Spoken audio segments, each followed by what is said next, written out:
बिस्मिल्लाहिर्रहमानिर्रहीम, अस्सलाम वालेकुम नाज़रीन कराम, मैं हूं मखदूम शहाबुद्दीन और आप देख रहे हैं मेरा फेसबुक और यूट्यूब चैनल। उम्मीद करता हूं आप सब लोग बखैर वाफ़ियत होंगे और जहां भी होंगे अपने अहले खाना समेत खुश भी होंगे और महफूज भी। नाज़रीन कराम, पाकिस्तान की तारीख़ का सबसे खौफनाक तरीन खेल उसका आगाज़ हो चुका है। इमरान खान को तख्ता दार पर लटकाने का रेफरेंस जो है वो ना सिर्फ इस वक्त तैयार कर लिया गया है बल्कि इस मामले में बड़ी अहम तरीन पेशरफ्त हुई है और इस सब के अंदर आमिर मीर ने एक बहुत बड़ा इंकशाफ भी किया है और ये इंकशाफ भी आपके सामने रखना है। और इस वक्त पाकिस्तान तहरीक इंसाफ को विक्टिमाइज़ करने के लिए बहुत से हरबे अपनाए जा रहे हैं। हर मुमकिन कोशिश की जा रही है कि इमरान खान को किसी भी तरीके से घेरा जा सके, लेकिन इस मरतबा ये खेल यूँ लग रहा है क्योंकि ये जो मूव है ये आखिरी मूव होने जा रहा है, मार्क माई वर्ड्स, क्योंकि this is something very serious जो इस वक्त इमरान खान के ख़िलाफ़ तैयार कर ली गई है। इस हवाले से बड़ी अहम तरीन तफसीलात हैं जो आपके सामने रखनी है।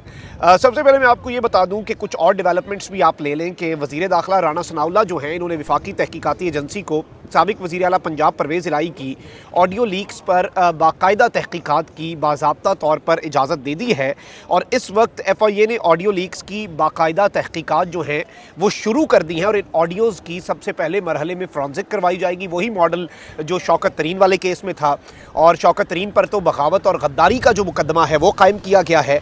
FIA ज़राए का कहना है कि इन ऑडियोज़ को फ्रांसिक के लिए लाहौर भिजवाया जाएगा। FIA ज़राए ने बताया है कि ऑडियोज़ की फोरेंसिक रिपोर्ट के बाद तहकीकात अगले मरहले में दाखिल होंगी और फोरेंसिक रिपोर्ट वजारत दाखिला को फराहम की जाएगी और असल होने पर फिर परवेज़ इलाही जो है इनके खिलाफ मुकदमा दर्ज किया जाएगा। और इस सब के अंदर ये चीज़ एक बहुत बड़ी अलार्मिंग डेवलपमेंट के तौर पर सामने आ रही है। जबकि दूसरी जानिब एक और इमरान खान पर जो हमला केस है उसमें अपडेट सामने आई है।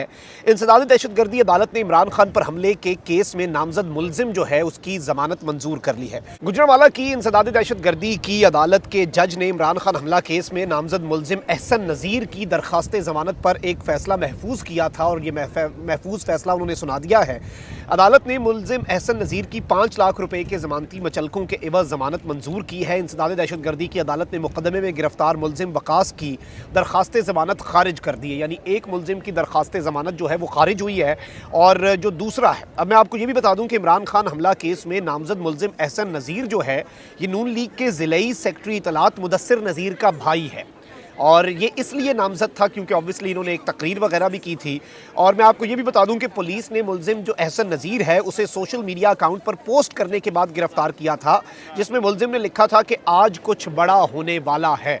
अब इस सब के ऊपर इस मुलजिम को बाज़ाब्ता तौर पर ज़मानत तो दे दी गई है, लेकिन ये एक बहुत बड़ा सवालिया निशान भी है कि पाकिस्तान का एक साबिक़ वज़ीर आज़म है और उस साबिक़ वज़ीर आज़म के ऊपर एक कातिलाना हमला हुआ और उस केस के अंदर पेशरफ्त तो नहीं हो रही, बल्कि आइंदा चल के आप ये एक्सपेक्ट कर सकते हैं कि ये सारा मामला जो है ये इमरान खान के अपने गले ही डाल दिया जाए।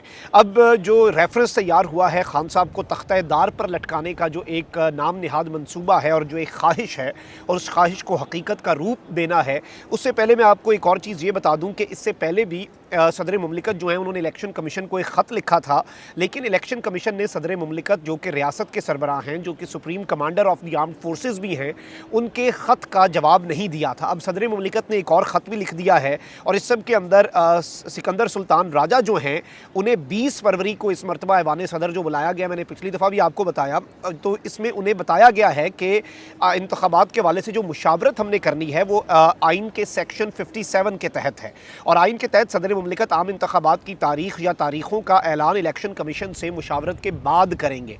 तो वो जो एक आप कह लें कि लीगल रिक्वायरमेंट है वो सदर मुमलिकत आरिफ अलवी जो है वो पूरी करने जा रहे हैं और उसके बाद आप एक्सपेक्ट कर सकते हैं कि सदर मुमलिकत जो है उनकी तरफ से इलेक्शन की डेट का ऐलान बाज़ाब्ता तौर पर हो जाए। ज़ीन इकराम, आपको कासिम सूरी साहब जो है उनकी जब वो डिप्टी स्पीकर थे नेशनल असम्बली के, उनकी एक रूलिंग याद होगी जो सुप्रीम कोर्ट ऑफ पाकिस्तान में गई। उस रूलिंग के अंदर उन्होंने तहरीक अदम एतमाद जो है उसे उड़ा के रख दिया। उसके बाद इमरान खान साहब ने असम्बलीज़ जो है फौरी तौर पर डिसॉल्व कर दी और उसके बाद सदर मुमलिकत आरिफ अलवी साहब जो हैं उन्होंने इंतखाबात के हवाले से केयर टेकर गवर्नमेंट फॉर्म करने का, ये सारा उस टाइम पे हुआ जब तहरीक अदम एतमाद का मामला था। वो ruling supreme court of Pakistan में उड़ा के तो रख दी गई थी और हुकूमत जो है वो इन सारे दिनों के अंदर ये सब कुछ इस मामले के ऊपर रिग्रेट करती रही है कि हमें उसी वक्त इमरान खान के खिलाफ एक आर्टिकल 6 की जो कार्रवाई है वो कर देनी चाहिए थी। अच्छा, अब ना एक इख्तलाफी नोट था, इख्तलाफी नोट नहीं सॉरी इजाफी नोट था supreme court of Pakistan Pakistan की उस जजमेंट में, और ये जस्टिस मजहर आलम मियाँ खेल जो हैं इन्होंने लिखा था। अब इसे भी बेसिकली बुनियाद बनाया जाएगा। मैं बैकड्रॉप आपके सामने रखना चाह रहा हूँ ताकि पूरा मामला आपके सामने वाजे हो जाए। और हामिद मीर ने जो इंकशाफ किया है बहुत अलार्मिंग, उस पर भी आते हैं। इजाफी नोट में कहा गया था कि स्पीकर डिप्टी स्पीकर की रूलिंग से सदर और वजीर आजम की असम्बलियाँ तहलील करने तक की कार्रवाई अदम एतमाद नाकाम करने के लिए थी। इजाफी नोट में कहा गया है कि स्पीकर डिप्टी स्पीकर की रूलिंग और सदर वजीर आजम की असम्बलियाँ तहलील की कार्रवाई से अवाम की नुमाइंदगी का हक मुतासर हुआ। आर्टिकल 5 के तहत आईने पाकिस्तान की खिलाफ वर्जी पर आर्टिकल 6 की कार्रवाई का रास्ता मौजूद है। अब ये एक जज साहब हैं, उन्होंने बेसिकली इजाफी नोट के अंदर ये लिखा कि आर्टिकल 5 के तहत इन लोगों के खिलाफ आर्टिकल 6 की कार्रवाई का रास्ता मौजूद है। उन्होंने आर्टिकल 6 की कार्रवाई नहीं, लेकिन एक तरह से डायरेक्शन दिखा दी। इजाफी नोट में कहा गया है कि सदर, वजीर आजम, डिप्टी स्पीकर और वजीर कानून ने आइन से फ्रॉड किया। आइन का आर्टिकल 5 आइन से वफादारी का कहता है, लेकिन इसे आइन की खिलाफ वर्जी के तौर पर इस्तेमाल किया गया। जस्टिस मजहर आलम मियाँ खेल के इजाफी नोट में मजीद कहा गया है कि आया इन इक़दामात पर आर्टिकल 6 लागू होता है या नहीं। उन्होंने ये नहीं कहा कि इस पर लागू होता है, उन्होंने कहा कि आया इन इक़दामात के ऊपर आर्टिकल 6 लग सकता है या नहीं। तो इसका बेसिकली पार्लियामेंट फैसला करेगी। ये उसी वक्त की बात है, तकरीबन 1 साल होने वाला है। और इस सब के अंदर जस्टिस मजहर आलम जो हैं, इन्होंने अपने इजाफी नोट में कहा कि पार्लियामान फैसला करे कि आर्टिकल 6 की कार्रवाई पर अमल करवा कर मुस्तकबिल में ऐसी सूरत हाल के लिए दरवाज़ा खुला छोड़ना है या फिर दरवाज़ा बंद करना है। और इस सब के अंदर उसी वक्त बेसिकली लास्ट ईयर जुलाई में भी राणा सनाउल्लाह साहब जो हैं वो इसके ऊपर बहुत ज़्यादा उड़े थे और उन्होंने कहा था कि आर्टिकल 6 की कार्रवाई का हम इंदिया दे रहे हैं। और मेरे सामने एक खबर भी खुली हुई है 14 जुलाई 2022 की BBC की, और पिछले साल की जुलाई में। इसमें विफाकी वज़ीर दाखिला राणा सनाउल्लाह जो हैं, इन्होंने कहा था कि डिप्टी स्पीकर कौमी असम्बली की रूलिंग के मामले पर सुप्रीम कोर्ट का तफसीली फैसला ना सिर्फ बहुत वाज़ेह है, क्योंकि उस वक्त ये तफसीली फैसला आया था, बल्कि हुकूमत इस पर अमल दरामद की भी पाबंद है। और इसीलिए विफाकी हुकूमत ने आर्टिकल 6 के तहत रेफरेंस दायर करने पर काम शुरू कर दिया है। यानी नीयत जो है ये उसी वक्त से थी बेसिकली, और उस दौर के अंदर भी इनके जहन में ये सब कुछ था। अब यहाँ पर राणा सनाउल्लाह ने उसी टाइम पर एक प्रेस कॉन्फ्रेंस की थी और उन्होंने कहा था कि सुप्रीम कोर्ट के फैसले के मुताबिक इस पूरे मामले में आइन की खुली खिलाफ वर्जी की गई। इस फैसले की रूह से सदर, वजीर आजम, स्पीकर और डिप्टी स्पीकर ने न सिर्फ आइन पर तफवीज़ करदा मुक़द्दस अमानत में खयानत की, बल्कि आइन के साथ भी फ्रॉड किया, जो सबसे बड़ा जुर्म है। और इसकी सज़ा आइन का आर्टिकल 5 और 6 में दर्ज है। आर्टिकल 6 की सज़ा तो आप सबके सामने है, क्या सज़ा होती है। इन्होंने कहा कि मैं मुतालबा करता हूँ कि इस फैसले के बाद ऐवान सदर में बैठे शख्स को इखलाकी जुर्रत का मुजाहरा करते हुए मुस्ताफ़ी हो जाना चाहिए। फैसले से ये साबित हुआ कि इमरान खान अपने ज़ाती और सियासी मफाद के लिए कौमी मफाद पर दाव पर लगाया और आइन के साथ खिलवाड़ किया। अच्छा, फिर ऑब्वियसली पब्लिक प्रेशर भी था और दीगर तमाम तर चीज़ें भी थीं, और उन सब के पेश नज़र उस वक्त बेसिकली इन तमाम तर चीज़ों पर अमल दरामद नहीं हो सका था। आपको याद होगा कि इसमें फिर इन्होंने कुछ नहीं किया। लेकिन अब चूंकि सदर मुमलिकत भी एक्टिव हो चुके हैं और सदर मुमलिकत जो हैं वो ना सिर्फ इंतखाबात की तारीख देने वाले हैं, और उसके बाद इलेक्शन कमीशन के पास सिर्फ एक लॉजिकल आर्गूमेंट है जिसकी वजह से वो दोबारा नजर सानी के लिए लाहौर हाई कोर्ट में भी जा रहे हैं। वो कह रहे हैं कि जी हम तो आइन में दे ही नहीं सकते इलेक्शंस की डेट, आपने हमें कैसे कह दिया। तो चलें ठीक है, आपका काम इलेक्शन कराना तो है ना, फिर भी सदर मुमलिकत दे देंगे, सदर ने या गवर्नर ने ये डेट देनी होती है। अब यहाँ पर वही गढ़ा मुर्दा जो है वो दोबारा उखाड़ा जा रहा है, और इसमें इस मरतबा निशाना कासिम सूरी साहब तो नहीं है, अल्टीमेटली निशाना 2 लोग हैं मेरे नज़दीक। एक तो सदर मुमलिकत जो है, ताकि उनके इक़दामात को फिर अदालतों के अंदर चैलेंज किया जा सके और सदर मुमलिकत को कमज़ोर किया जा सके। सदर मुमलिकत का मवाख़ज़ा तो ये नहीं कर सकते, क्योंकि सदर को हटाने के लिए आपको 2/3 वोट्स चाहिए होते हैं। सदर लगाना आसान है, हटाना मुश्किल है, और इसीलिए तो फजल रहमान साहब का सदर मुमलिकत बनने का ख्वाब भी चकनाचूर हुआ। अब हामिद मीर साहब जो हैं, इन्होंने एक दावा किया है और ये कह रहे हैं कि the federal government is preparing a reference under article 6। जो इस वक्त वफाकी हुकूमत है वो आर्टिकल 6 के तहत एक रेफरेंस तैयार कर रही है against president doctor Arif Alvi, मौजूदा जो पाकिस्तान के सदर हैं, उनके खिलाफ फॉर्मर PM इमरान खान बतौर वज़ीर आज़म Imran Khan and former deputy speaker Qasim Khan Suri, यानी इन 3 लोगों के खिलाफ आर्टिकल 6 के तहत, गद्दारी के तहत। और आपको पता है कि जनरल मुशर्रफ पे जब आर्टिकल 6 लगा था आइन की खिलाफ वर्जी का, तो उस मामले पर क्या हुआ था। Reference says that national assembly was dissolve in contempt of clear orders of Islamabad high court and the supreme court. यानी इन्होंने इस सब के अंदर ये कह रहे हैं कि इन्होंने खुल्लम खुल्ला आइन की भी खिलाफ वर्जी की है, और रेफरेंस जो है वो मुकम्मल तौर पर इस वक्त तैयार कर लिया गया है।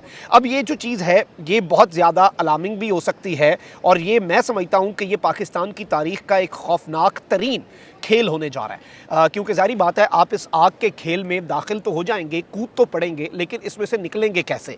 क्योंकि यहाँ अगर इन पर लग गया और ये आर्टिकल अगर इन पर लगा तो फिर आपको पता है कि खान भी लगाएगा ये आर्टिकल, और खान जो है वो सिर्फ फिर सियासतदानों तक तो शायद मौकूफ़ रहे भी ना, और खान तो ऑलरेडी इस वक्त इंदिया दे चुका है। तो बेसिकली एक तो ये इस चीज़ को डिज़ोल्व करने के लिए और इस असर को डिज़ोल्व करने के लिए कि हमने 90 दिन में इंतखाबात नहीं करवाए तो आर्टिकल 6 लगे, और कल को अगर हम आर्टिकल 6 ये लगाते हैं तो इमरान खान अगर जेनुइनली जो आर्टिकल 6 बनता है, जो आइन की खुल्लम खुल्ला हम खिलाफ वर्जी करने जा रहे हैं इंतखाबात ना करवा के, उसको डाइल्यूट किया जा सके, हम बारगेनिंग की पोजीशन में आ सके, तो ये एक तीर से तकरीबन 2-3 शिकार जो हैं वो करना चाह रहे हैं, और इस सब के अंदर ये अपना पॉलिटिकल बेनिफिट तो हासिल करना चाह रहे हैं। आप देख लें कि रात को इन्होंने इमरान खान की गिरफ्तारी की कोशिश की। अभी पाकिस्तान तहरीक इंसाफ ने ऑर्डर दिया है कि संडे तक आपने बेसिकली वहाँ पर 24 घंटे पहरा देना है, और पाकिस्तान तहरीक इंसाफ के कारकुनों ने वहाँ से नहीं हटना। अब रात को हमारे पास जो इतलात हैं वो यही हैं कि बेसिकली इन्होंने गिरफ्तारी इसलिए करने की कोशिश की क्योंकि इन्हें पता था कि आज CCPO गुलाम महमूद डोगर साहब जो हैं उन्होंने वापस आ जाना है, और डोगर साहब अगर वापस आ गए तो फिर इनके लिए चीज़ें इतनी आसान नहीं होनी,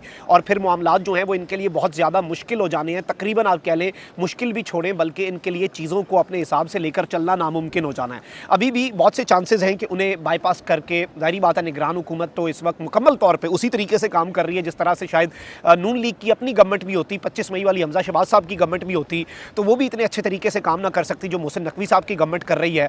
तो ये सारी चीज़ें अगर आप इस इक्वेशन में डालें तो इमरान खान के लिए ऑप्शंस महदूद किए जा रहे हैं, और गलतियों से सीखने की कोशिश नहीं हो रही। रात को कर लेते ना गिरफ्तार, अगर इतनी हिम्मत थी ले आते सारी नफरी। 20 मिनट के अंदर जो कार्रवाई डालनी थी, जो 20 मिनट का मनसूबा बनाया हुआ था कि 20 मिनट के अंदर तुम पता नहीं क्या कर सकते हो, करना था ना कल रात। अवाम ने रुकावटें भी उखाड़ दी, अवाम ने तो सब कुछ कर दिया, अवाम ने तो, हम तो आपको कवरेज बल्कि आज रात की भी दिखाएंगे अपने चैनल पर। तो ये सारी चीज़ें इस वक्त पाइलअप होती जा रही हैं, और इस हुकूमत के ताबूत में ये आखिरी कील होगा। जिस तरह से इन्होंने ऑडियोज़ वाला मामला है चौधरी परवेज़ इलाही साहब के खिलाफ, वो मामला भी आपके सामने है, वो इनके गले पड़ेगा, तो ये आर्टिकल 6 का मामला भी, मार्क माय वर्ड्स, इनके गले पड़ेगा। मौसम की भी काफ़ी ख़राबी है, इंशाल्लाह अगले व्लॉग में आपके सामने बात करेंगे। लग ये रहा है कि बारिश होने वाली है, ठंड तो बहुत है इस वक्त मैं जहाँ पे मौजूद हूँ, और हवा आपके सामने है। तो इससे पहले कि ट्राइपॉड जिसके ऊपर ये मेरा कैमरा लगा हुआ है ये उड़ के कहीं ऐसी जगह पर चला जाए कि मुझे इसके पीछे भागना पड़े, अपना बहुत ख्याल रखें। अल्लाह ने के बाद पाकिस्तान जिंदाबाद।